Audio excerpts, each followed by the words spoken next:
And in the news coming in, Supreme Court denies interim relief to Vedanta, refuses immediate reopening of the Sterlite plant for now in a setback, which is a setback to Vedanta. Those details here. Meenakshi joining us for more on this. Meenakshi, take us through what the top court says. Well, yes, Savni, a significant development emerging out of the Supreme Court as the court has gone ahead and denied any immediate interim relief to Vedanta. It has refused the immediate reopening plea of the Sterlite plant of Vedanta. And like you rightly mentioned, this is a setback to Vedanta.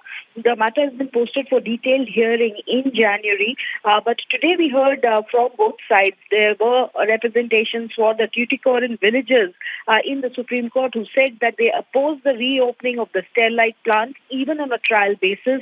They went on to tell the Supreme Court how the wells have dried up, drinking water is poisoned, people are impacted by cancer-like diseases, and even the High Court has ruled that such a plant can't be set up in a residential zone. The villagers went on to argue in the Supreme Court as to how Vedanta, according to them, has no regard for law or environment, and the Tamil Nadu Pollution Control Board also did not act all these years.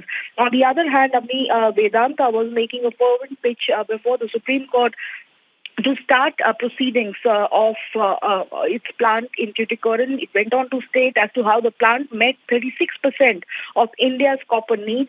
They went on to tell the court as to how they had become an importer post this closure. And the Sterlite plant employed 4,000 people. Downstream benefit was to over 20 lakh people. But despite this, like you rightly mentioned, no immediate relief coming for Vedanta in this hearing today.